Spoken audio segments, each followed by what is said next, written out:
Hello, ladies and gentlemen. Welcome back to the only watchable content on my channel, although even that's debatable. Welcome to the stream. As per usual, I am going to share this with my Reddit group chat, and then I am going to start playing the game as, again, usual.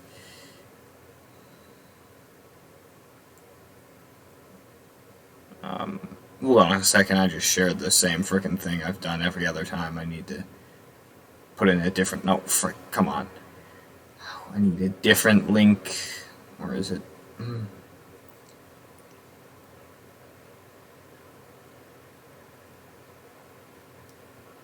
Alright, there we go. I've shared the right one. Sorry, I ended up sharing the last stream in my group chat for some reason, even though I intended to share this one.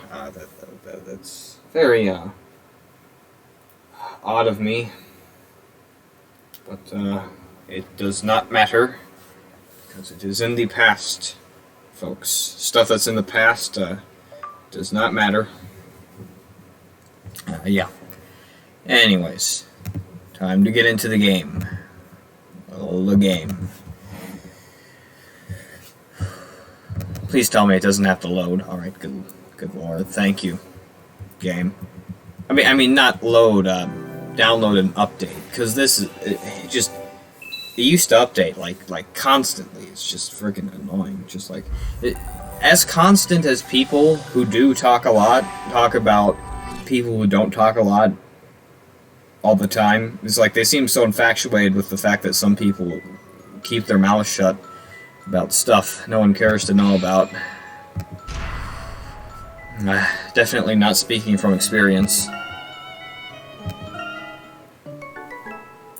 But anyways, I don't have anything against extroverted people. It's just that some of the bullshit they constantly talk about. It's like, look, you're not impressing anyone. It's great you have funny stuff to say when you rarely ever say it.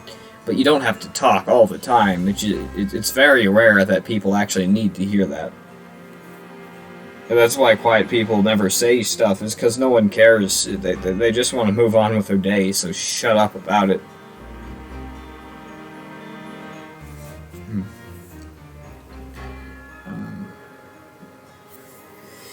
Anyways, let's skip past this. So, Mr. Aziz sent me something. Nice. I said nice.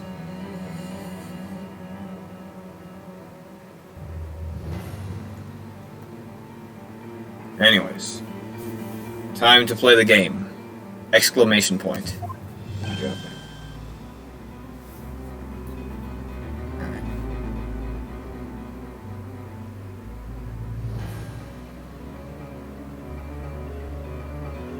Alright, anyways, it's just... I don't want to ignore him, but at the same time, I gotta play this. Alright, yeah, gotta stream by... Alright, so. We shall continue. Oh, come on, stop saying the same stuff, people.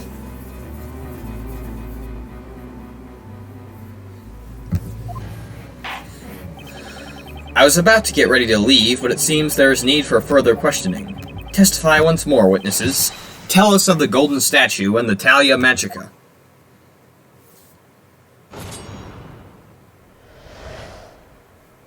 The golden statue and the scepter. I was only focusing on the professor, so... Oh, right, I skip all these.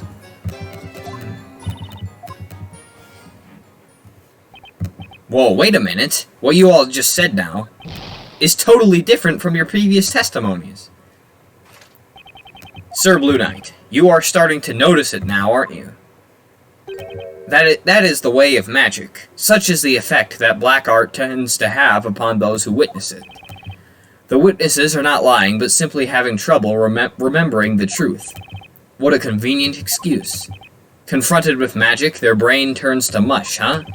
Ever since our ancestors drank from the fountains of wisdom and obtained the capacity for reason, Witchcraft has been the one thing to remain incomprehensible, even to the most intelligent of us.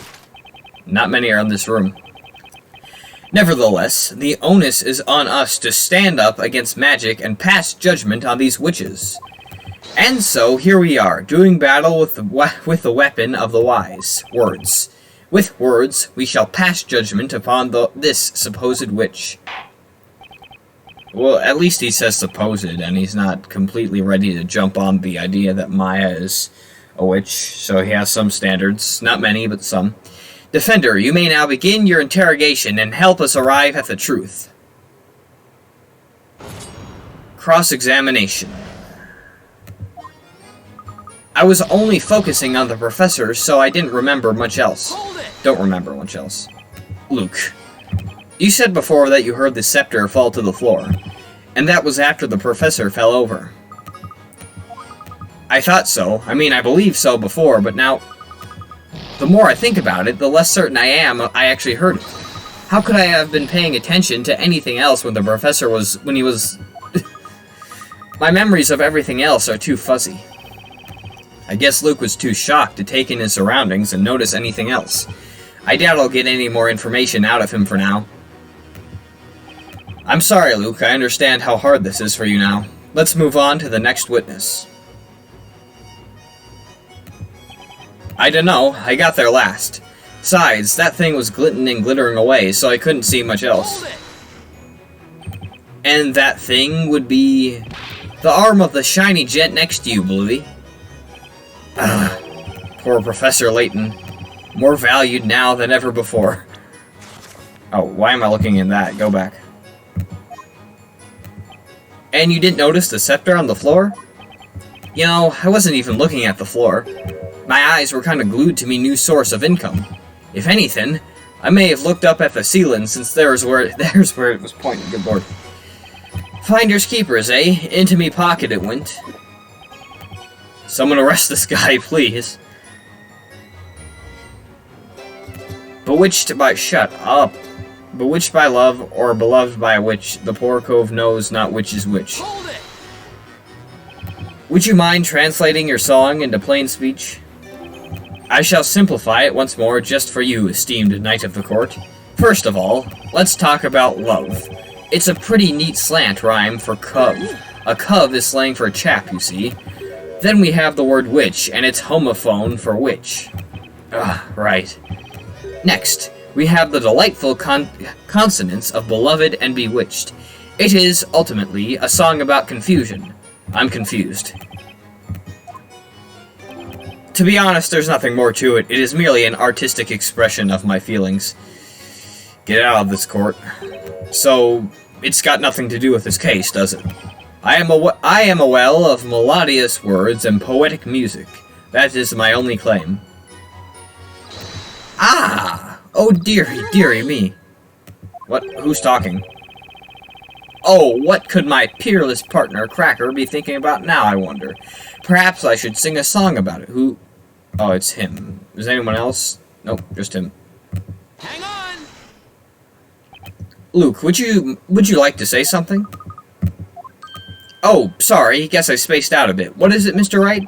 You seem to be thinking pretty hard about something during Mr. Birdley's song, testimony just now. Is there something you would like to share with us? Well, I've been thinking about what Mr. Barnum said a while ago. What was that exactly? That humans who witness magic become confused and lose sight of what's real, and they end up not knowing what actually happened. Well, I was thinking Mr. Barnum might be right. And then, it occurred to me that there might be a way. I mean, we have done... Oh, wait, what am I saying? Okay. A witness who isn't human! Ah, oh dearie, dearie me. This situation seems oddly familiar. Yeah, that's a reference to the case, I'm not gonna... Okay, well, you know what? I've pretty much spoiled, like, all the 3 games I've played so far, so I might as well give you a sort of wishy-washy thing about this. This is a reference, I believe, to the 4th case in the first game, where Phoenix cross-examines a parrot. You'll be seeing it in the fan dub when it comes out, of course, because that is part of the trial. I'm not going to say anything else because I don't want to, like, spoil anything any further, but I think that I've kind of given out pretty heavy spoilers for the games so far as I've played this game, so I don't really think it matters too much, but yeah, I think that is what the reference is to, but I probably didn't need to explain all that, but you know, it's nice to share knowledge sometimes. It's fun. I asked him earlier if he remembers the events clearly or not. He said he has a memory better than an elephant and remembers everything perfectly well. Ah, that's right. I almost forgot. Luke can talk to animals. Oh, right. Mr. Wright, I know it sounds crazy, but please let me try. Let me ask Cracker to testify. Oh, dearie me. Should I? I'm stuck now anyway, and the witnesses' testimonies are all over the place. A new testimony would be a wild card, but it might just be the thing to turn this trial on its head. But it's a crazy idea, all right. If I make a mistake now, it'll put me in a tight spot. Defender, are you still with us? This is not the time nor place for daydreaming. What do you intend to do? It looks as... Good lord. It looks as though you've exhausted all means for a counterattack, Sir Knight in Blue. Is it not time you drop your sword? If you have no further questions for the witnesses, Defender, I will consider your interrogation finished. What will it be then? Are we finished here? I've got 0 time to think it over. Better make a choice now. Should I summon the parrot as a witness? Yeah, we're gonna have to. Your Honor, the defense would like to summon a new witness. A new witness, you say? Who do you have in mind? It's a witness you all know by the name of Mr. Cracker. Mr. Cracker? I know of no man by that name. Mr. Cracker. The defense summons its new witness, Mr. Cracker the parrot. A parrot as a witness? Even in medieval law, that's frickin' strange. This is the witch's court. Joking around will be considered contempt of court. Mr. Cracker witnessed the crime, we saw it happen, and he heard it too. He's as valid a witness as the others. No. That bird is nothing but a pet animal. Referring to it as Mr. will not change that. Humans are confused by magic to the extent that they lose sight of what's real. That's what you yourself said, Inquisitor Zacharias Barnum. Calling me by my full name does not help justify such brash foolishness. The Inquisition is against interrogating a parrot. Hello there, General Kenobi. You are a bold one. Welcome. By the way, kind sirs, I suppose that you should know that my dear companion never forgets a sound he hears. He remembers everything he hears, huh? It's definitely worth asking Cracker to testify. The court sees the situation as follows. The witness testimony do not hold together. In fact, they are as erratic as that bard's songs. I cannot see this trial getting any more confusing. Very well. The defense may summon this avian witness. Believe it? What's up with Mr. Bluesuit? Summoning a parrot as a witness? He's done worse. Summoning? Does he mean like how the familiar was summoned? By hook or by crook, I'll do whatever I can to save Maya. Be it summoning a parrot or a familiar, whatever it takes. Within the boundaries of the law, of course.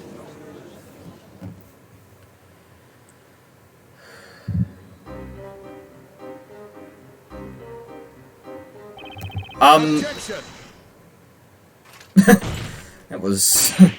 wow. Not so fast. I hardly even know where to begin, but... First of all, what's the matter with that boy, looking so pleased with himself? He looks like the cat that got the cream. Ah, that'd be me, wouldn't it?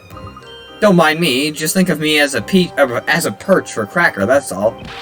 And just what is the purpose of questioning a parrot? A parrot may be able to repeat what others say, but it cannot talk on its own.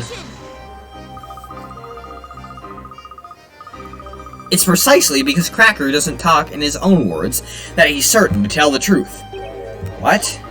Cracker remembers every sound he hears, even just the once, with absolute perfection. So let's have him testify exactly what he heard. And if Cracker can repeat every sound, I'd say this should be a valuable testimony. Good lord. I cannot believe this is happening.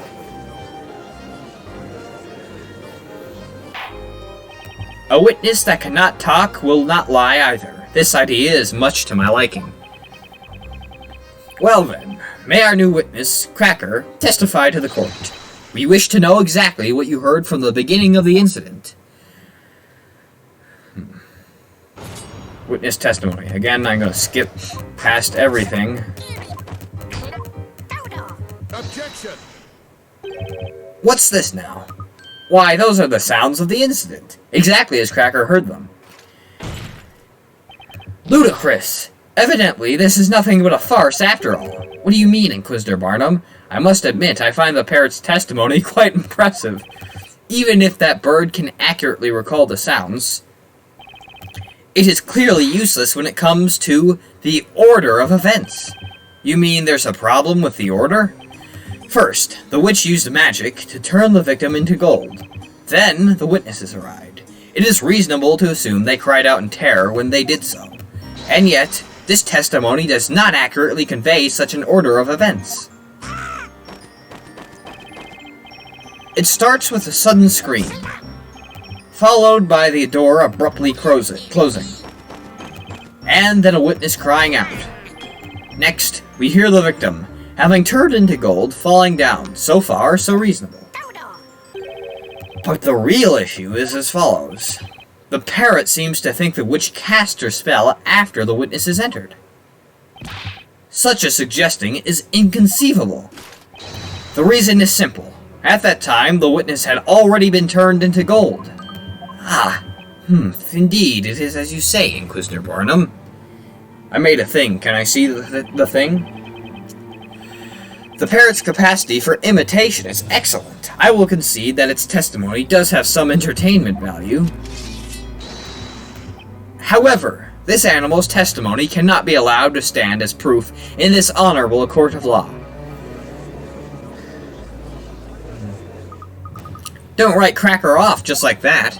Do you now see how foolish you were to summon this parrot as a witness? Not good, Phoenix. Not good at all. Should I really go through with this cross-examination when it feels like everything in this court is against me? Yeah, I'm gonna cross-examine it. No matter what it takes. The defense wishes to cross-examine the witness. What? Are you serious? Did you not hear what I said? Are you choosing to ignore my words? A witness that cannot talk cannot lie either. This parrot's testimony is the naked truth. He's simply repeating the sounds as he heard them. It's humans who make assumptions about the meaning of those sounds and arbitrarily decide whether the testimony is good or not. But, as knights of the court, shouldn't we be striving to uncover the truth to which this parrot holds the keys? The truth, you say?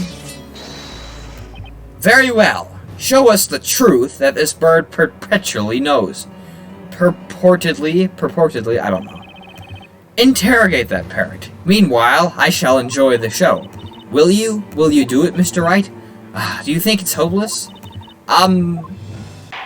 Yeah, she thinks it's hopeless. Defender, you may interrogate the witness.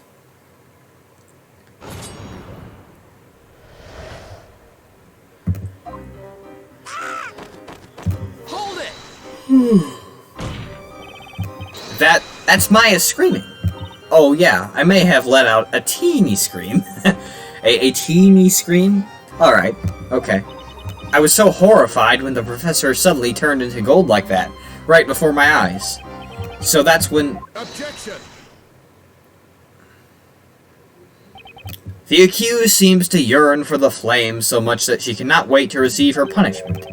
If she wishes to live any longer, she would wish to remain silent. Oh my God, shut up, Barnum. No one gives a frick.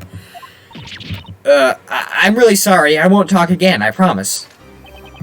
Unfortunately for you, Sir Blue Knight, there is no way you can prove that it was the voice of the accused. You're wrong, Inquisitor. All we need to do is have her voice print analyzed and we'll know straight up... Oh, wait. Analyze what? A voice print? Do those even exist in real life? It's nothing, just forget what I said. Oh boy, this world is driving me crazy. Well then, you may carry on with the interrogation. Slow down! Hold it! Was that the sound of a door being opened? La la la la! What the... Wait, hold on a second, what? Hang on! Excuse me, Mr. Birdley? How may I help you, sir? I'd been meaning to ask this, but why are you still on the witness stand? Are you suggesting I should leave my dear parrot partner alone with strangers who cannot even sing? Huh? The very sight of Cracker causes the finest of songs to effortlessly form in my mind. Stilton, cheddar, or smoked cheese. I like my crackers with any of these. That was the Cracker song. Is it not crisp and full of flavor? Right. Anyway, would you mind reminding... Why did I say that? Would you mind remaining quiet for the rest of Cracker's cross-examination?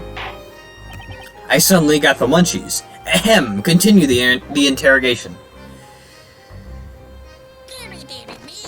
Hold it! I think we all can agree that this sound is... I think we all can agree that this sounds like Miss Primstone, right? When we enter the room, we all kind of reacted in surprise. Oh, him again? Hang on! Mr. Birdley, can I ask you something? So many questions for Birdley the Bard, but most of them I shall disregard. I have felt your keen gaze upon me for a while now. You can keep admiring me, can you? The statement you heard earlier, was there anything you'd like to comment on? I wonder if there was. My peerless companion, what do you think? Hang on. Mr. Wright, he's imitating you perfectly. How adorable. I can't say share your love for the bird, Isabella. It feels like he's mocking me. Carry on with the interrogation.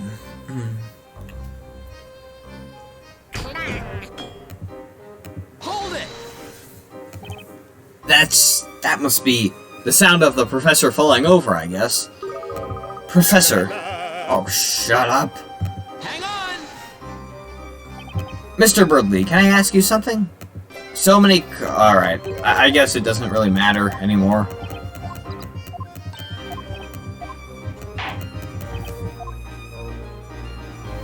Nothing he's saying is worthwhile. Hold it! That's the magic incantation, isn't it? Objection! Preposterous! At this stage, the victim was already on the floor. The transmutation spell had to have been used much earlier than that. I wonder... Luke, what about you? Did you hear the incantation too? La la la la! I think this might be useful, maybe. Mr. Birdley, can I ask you something? Oh, son of a bitch.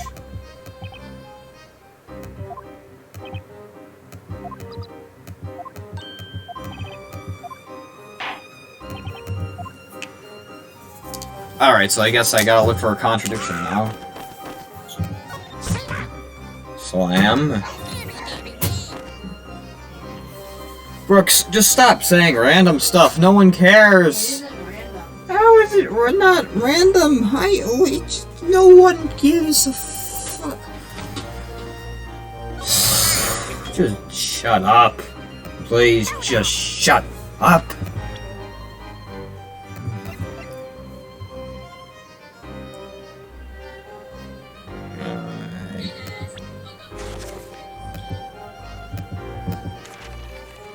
I guess this is the contradiction because Godor and Goldor are both two completely different things. Objection! One has an L, the other does not. There is a critical contradiction in this testimony. We all are aware of that, Sir Blue Knight. This contradiction is between your so-called desire to find the truth and the fact that you are interrogating a parrot. That's not what I'm talking about, Inquisitor. There is a contradiction here that makes one thing perfectly clear. The fact that we have clearly all made a wrong assumption. How so? Luke, can you ask Cracker to repeat the incantation once more? Right you are. Godor. Godor? According to the Grand Grimoire, the name of the gold transmutation spell is Goldor. Now, Inquisitor, it would seem to me that the spell we've just heard is in fact a different one entirely, if not a spell at all. Well, I never... Unbelievable! Goldor and Godor. Objection! This is ridiculous. That wretched bird must have misheard the incantation. Cracker is able to imitate sounds perfectly. The incantation was indeed misheard, but only by the people hearing it. Objection! The victim was found already in his golden state. That is proof enough that the Goldor spell was used. Objection! But you're forgetting that Cracker heard this incantation after that spell had already taken place. Which makes it entirely possible that this Godor spell was used as well. In other words, another spell, besides the gold transmutation spell, must have been used. Another spell that we haven't yet considered? Now, the next question that needs to be asked is, just what is this Godor spell? Objection! Utter foolishness! This is absurd! As convenient as it would be for you, there is no way that a spell by the name of Godor exists. Oh, Mr. Wright, huh? What is it? I found it. The page about the spell, Godor. It's listed in the Grand Grimoire, right here. It exists? What?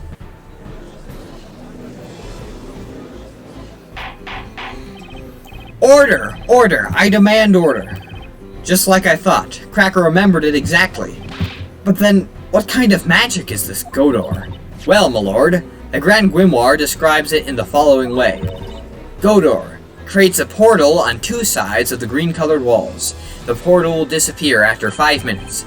Creates a portal? On green-colored walls. A portal spell. Oh, green-colored walls. I think I know what I need to present. The spell Godor has been bookmarked in the Grand Grimoire. Creates a portal on two sides of green-colored walls. The portal will disappear after 5 minutes. Aren't you a lucky man? It appears even the Grand Grimoire is on your side. However, there is a fatal flaw in your explanation. Huh? What flaw is that, Inquisitor? It is really quite simple. Think back to how the alchemist study looked at the time of the incident. Oh, here it comes. Do you remember any green walls? Because I do not. There were none. All the walls were coated with white plaster. In other words,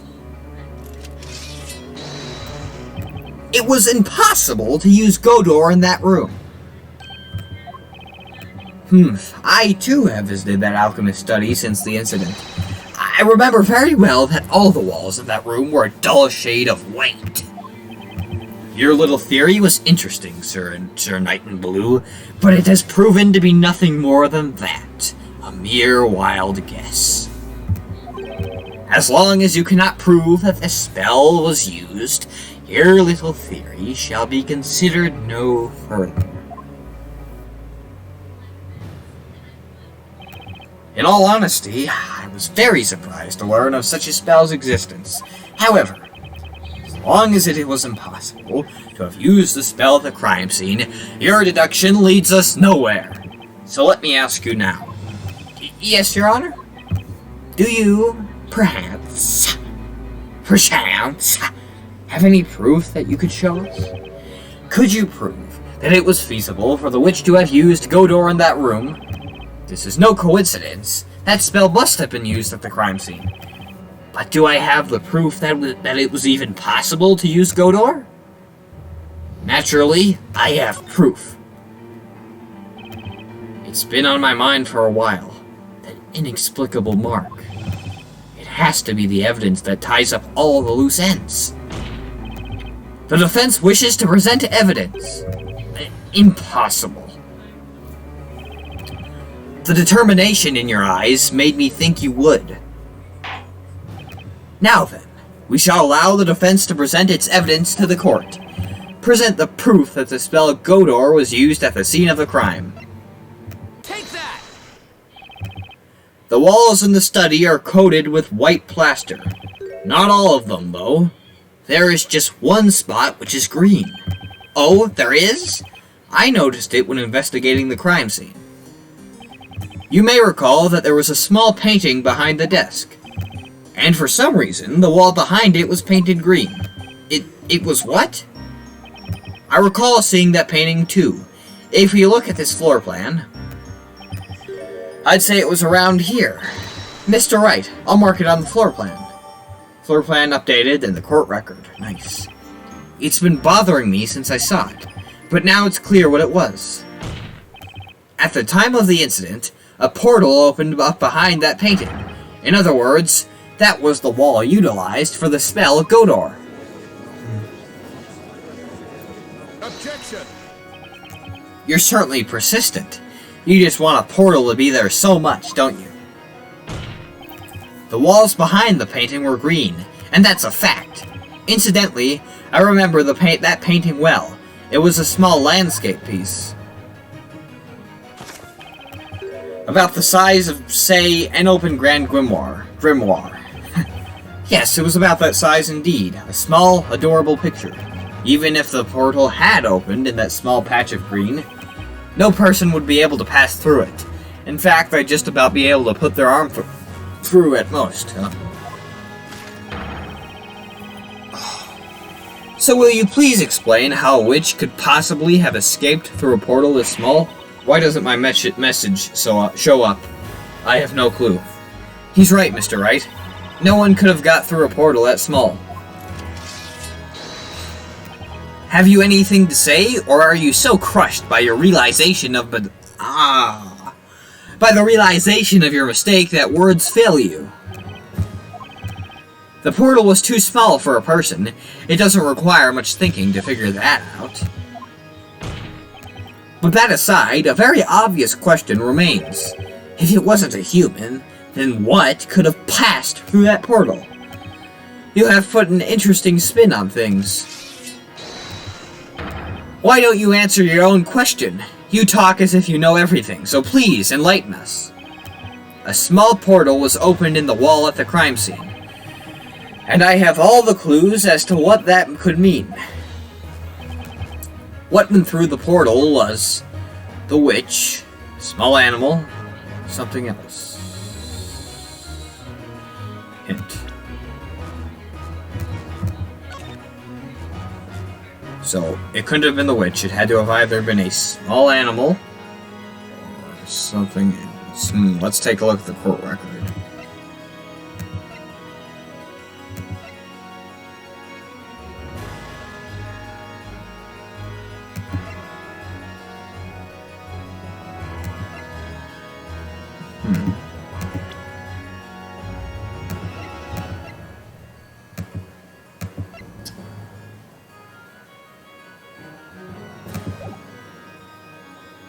I'll just say something else.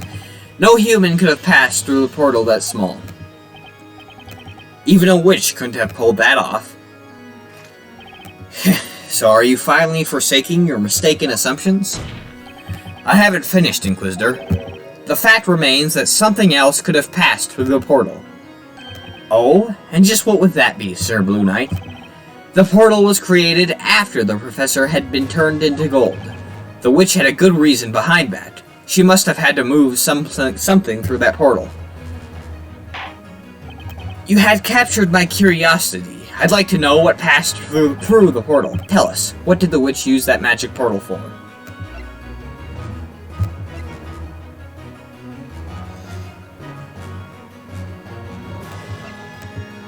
I don't know, this, I guess. Take that! Oh, yep, I'm right. Considering the state of the crime scene, there's just one possible answer, and that is the Talia Magica. Objection! What's this now? The Talia Magica was found at the crime scene. A portal has nothing to do with it. Objection! Inquisitor Barnum, you're making the wrong assumption. Wrong assumption? The witch wasn't trying to remove evidence from the crime scene. She wanted to plant it. She threw the witch's scepter into the room through the portal. Objection. You and your crazy theories. Do you even realize what you're saying? If she threw the staff into the room, that means... Exactly. She did it to deceive us. Her goal was to make us draw the wrong conclusions. When the incantation took place, the witch herself wasn't in the room. She cast the spell from the outside. What? Order! Order, I say!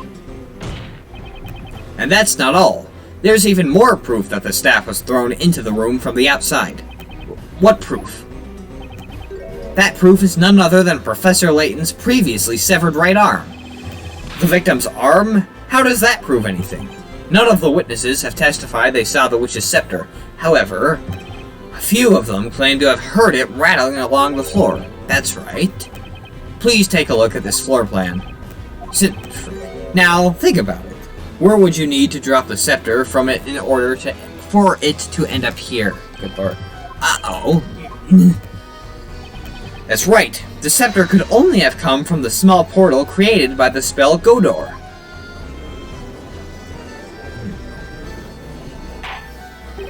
This is most unexpected. The witch wasn't in the room when the crime occurred. Or at least, that's the defense's claim. It's the only thing that explains all the contradictions we've run into. Objection. Sir Blue Knight, with that imagination of yours, you could aspire to write fantasy stories. A nice try, I must admit. However, this line of assertion is futile. There is a glaring contradiction in your words. I don't know why, but I think this is a good spot to save. I just feel like it.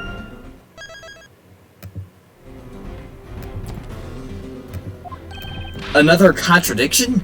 Whatever are you referring to, Inquisitor Barnum? This is the Talia Magica that was used in this incident. As we have established, there are 2 magic gems in it. One for the gold transmutation spell, Goldor, and one for the shadow familiar spell, Familia. A witch in possession of the staff would not have been able to cast Godor. Oh yeah, right.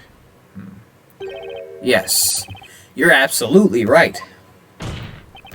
But you can't write off all the evidence supporting my theory as mere coincidence. Why must your agreement always be followed by a but? What I'm getting at is, this Talia Magica is not genuine. Not genuine?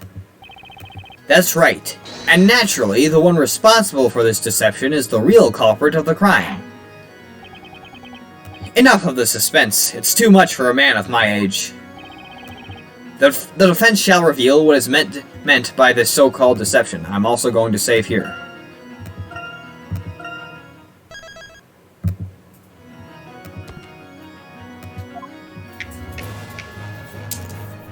The part of the Alright, well, this is the part that is the deception.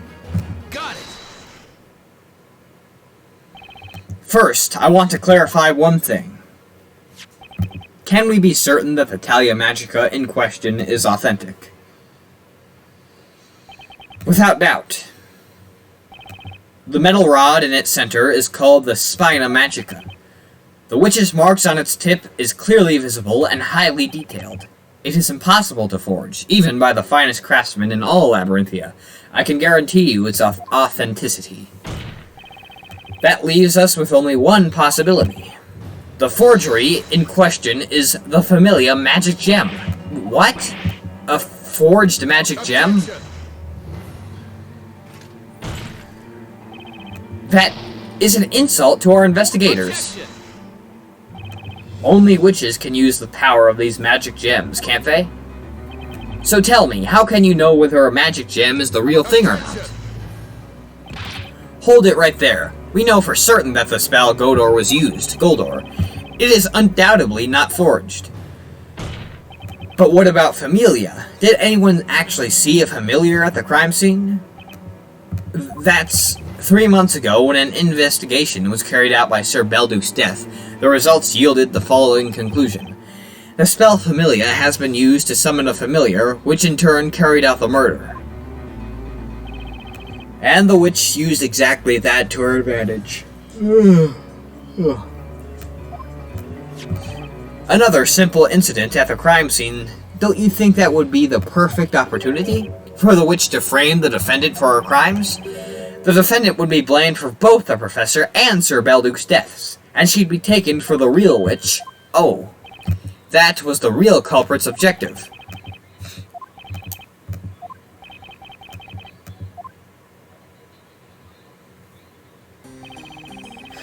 There is a chapter in the Magic Archive, an old collection of tales of the occult, about the way to test whether or not a magic gem is genuine. How can we test it, my lord? It is very simple. A genuine magic gem is composed of a mineral with a density lower than that of pure water. All you need to do is see if the magic gem floats on water. That is simple indeed. All non-magical minerals in our world, with the exception of sipilite and a few other special kinds, sink in water. This eerie... Bailiff, remove this magic gem for immediate examination. You could probably just get the water right now, I don't really... The magic gem's a fake? What's up with this trial? This is not how it was supposed to be. It's alright, darling, don't cry. You'll get to see a witch burning someday. Sir Barnum never disappoints. Hush now. There.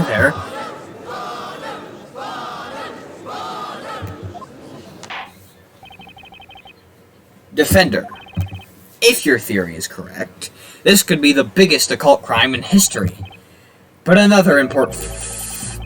Who is this supposed real witch that threw the Talia Magica through the portal? The real witch. There's only one person that comes to mind. I'm gonna have to say this. Now, witch has to be a girl, right? Frankly, I still find it hard to believe, but it's the only possibility. Once I indict her, there'll be no turning back. Knowing the consequences, should I give them her name? Mr. Wright. In Labyrinthia, witches are punished by fire. I know you think that's going too far, but even in a world that seems so insane to you, those who take the lives of others must be punished. That's a universal law, isn't it? The witch turned the professor into a gold statue, and that's not all. She took the life of the alchemist, too, and now she's trying to pin the whole thing on Maya. I can't just let her get away with that. Yeah, after killing 2 people and trying to pin someone on someone else who could possibly die because of your crime, I don't really think that your punishment seems that extreme. Well then, defense, let us hear your theory. Who is this witch responsible for using Godor and then throwing the scepter through the resulting portal? Alright then. So it has to be a boy. So it cannot be anyone. It definitely can't be Maya, of course. Now this is a boy, supposedly. We'll use a hint. Why not? Okay. So now there are only 3 options. And again, this is I don't know why, but for some reason I feel as if there's going to be like a surprise gender reveal, and it turns out that Jean was actually a girl the entire time. But right now we know for sure that this is the only person it could be. But I don't know. We'll see where this takes us. I can't do it. It's too much responsibility. What if I'm wrong and an innocent person gets burned because of me? Are you aware of what decides a knight's true worth? It is their readiness to deal the final blow, the courage to raise their sword. Your sword hand is weak and shaky, and it is not befitting a knight of the court. Wah! Mr. Wright, are you feeling alright? The witch's power is not limited to magic spells. They have a much more fearsome ability, the ability to exploit our blind spots, to hide in the shadows and manipulate us. Someone that malevolent deserves to be called a witch. I've got to think about this again. I've got to focus on facts, not assumptions. Wait, so...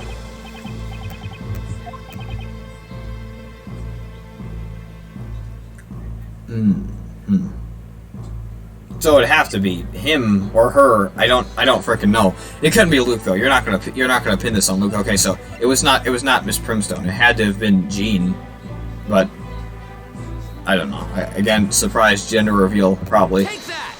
Yep. When you've eliminated the... I'm gonna save this here. Again, just in case. I've already lost one credibility. Might as well make sure we won't lose another.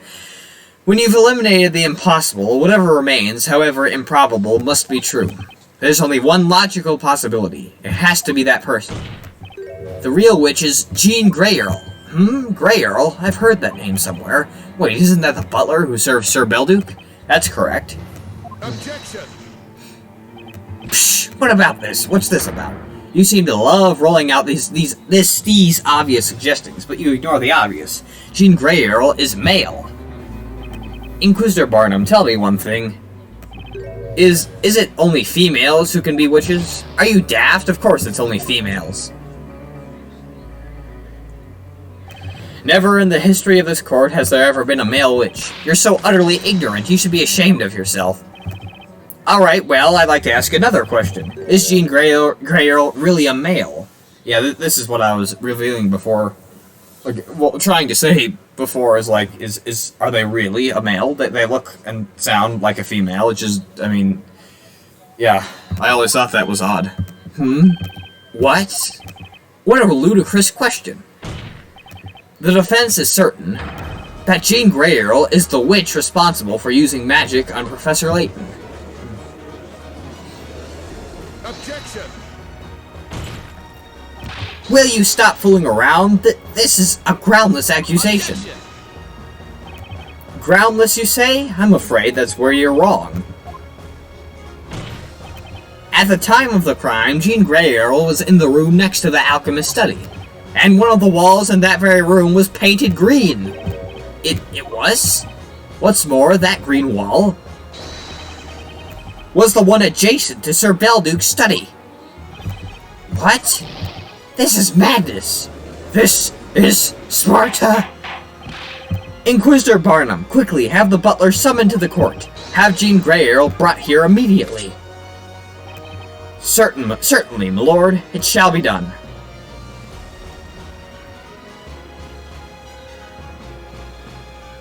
There is no need for that. They're already here. I am here. I shall come down right away. Again, yeah, they're definitely, he is definitely female. That makes sense, okay? Yeah.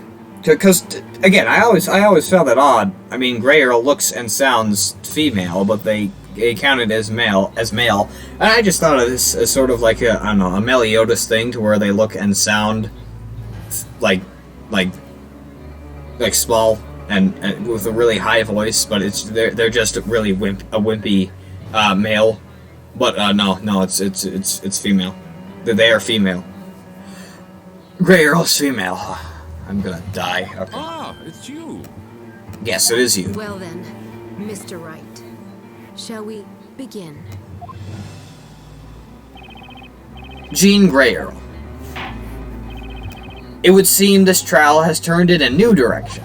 I think we all need a bit of time to take it in. We shall take a brief, I don't know, Inquisition, defense, sharpen your swords and wits to prepare yourself for the next stage of this battle. Yes, Your Honor. Stop. It shall be done, my lord. By the time we resume, the examination into the magic gem should have ended as well. Now, the court is adjourned for a brief intermission. Alrighty. To be continued. Can you tell me when he's out? Okay.